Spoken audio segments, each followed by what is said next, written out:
In today's video, I'm going to teach you how to fix Clipchamp buffering problems using the best method, all within just 5 minutes. Buffering issues can be quite a nuisance, especially when you're in the middle of editing important video projects. So let's dive right into a step-by-step guide to help you solve this problem effectively. First, you'll want to head over to clipchamp.com, open your preferred web browser and type in the URL.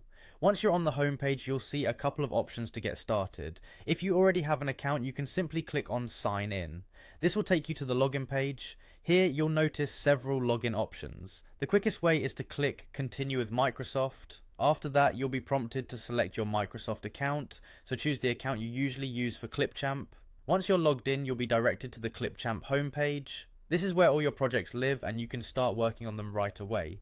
Now, to address the buffering issue, the next thing you need to do is select the video you want to work on. Click on the video from your list of projects, which will open it up for editing. At this point, let's focus on the two crucial moments where buffering might occur: during export and import. Starting with video export, to reduce buffering, select the 1080p quality option when saving your finished video. Often, failing to select the appropriate export quality can lead to compatibility and playback issues, causing unnecessary buffering. Now, onto importing media. It's important to ensure that all your media files, such as video clips or audio files, are uploaded correctly to Clipchamp. If any files are uploaded incompletely, this can lead to buffering when you're trying to play them back in the editor. Double check the upload status of each file, and if you notice any files didn't load correctly, try uploading them again.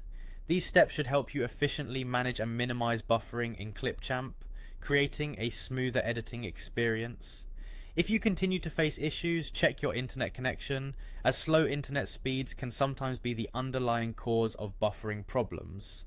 With these tips, you should be on your way to solving Clipchamp buffering issues effectively. Thank you for joining me today, and I hope you found this guide useful. Don't forget to subscribe for more tutorials, and I'll see you